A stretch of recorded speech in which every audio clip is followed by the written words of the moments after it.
बहुत ही जाने माने पत्रकार हैं और पॉलिटिकल एनालिस्ट हैं, एक्सपर्ट भी हैं पॉलिटिकल मामलों के। ब्रजेश जी, मैं डिबेट के पहले भी आपको, इस राउंड के पहले भी कनेक्ट करना चाह रहा था, अब आप कनेक्ट हो गए हैं। सर, आप मुझे बताइए कि सहारनपुर से लेकर अमरोहा और पीलीभीत से लेकर बुलंदशहर, इन 16 सीटों पर क्या माहौल है?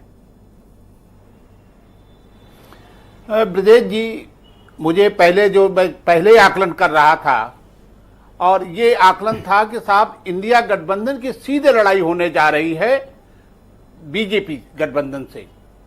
लेकिन जो चीजें मैं देख रहा हूं पिछले 2-3 दिनों से, जो चीजें आ रही हैं, उससे ये लग रहा है कि कई सीटें ऐसी हैं जो समाजवादी पार्टी की मजबूत थी, कांग्रेस की मजबूत थी, वहां स्थितियां अब त्रिकोणीय लड़ाई में बदल रही है।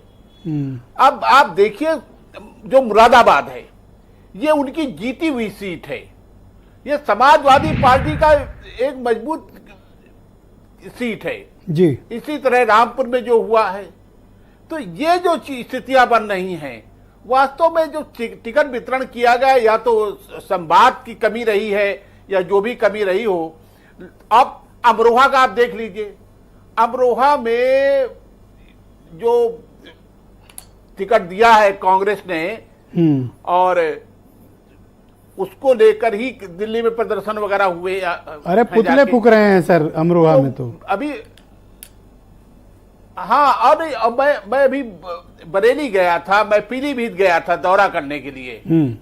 एक चीज आप यदि गौर करेंगे कि मुस्लिम जो मुझे दिखा, वो इंडिया गठबंधन के साथ था, उसमें कोई दो राय नहीं थी।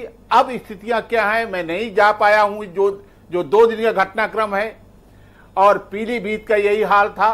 लेकिन पीलीभीत में जो जिस ढंग से मायावती ने अपना दांव चला है जी, फूल बाबू को खड़ा किया है, फूल बाबू देखिए मुस्लिम सोच से इंडिया गठबंधन के साथ है, लेकिन फूल बाबू इतने कमजोर नहीं हैं। वो 2 दशक से इन इलाकों में आप बीएसपी की भूमिका क्या पाते हैं? वो थर्ड प्लेयर की भूमिका का निर्वहन कर रही है।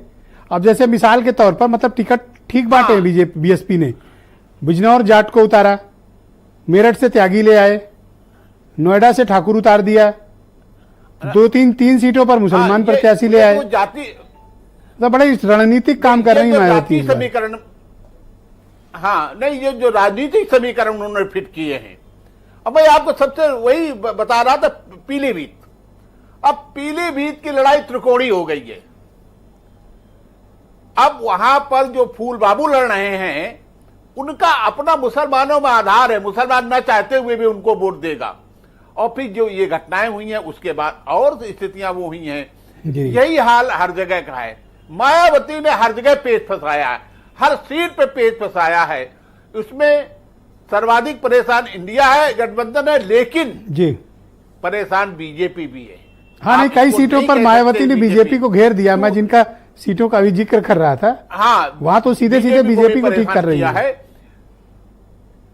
लेकिन ये जो जिस ढंग से मैं अंतिम निष्कर्ष यही है कि कुछ जमीन समाजवादी पार्टी अपने कारण खो रही है जी, और इसलिए खो रही है क्योंकि टिकट वितरण की जो रणनीति होनी चाहिए, या तो आप मानते नहीं उनकी बात। जब वो जेल में मिलने गए थे, उन्होंने कहा साहब रुचि बीरक दे देते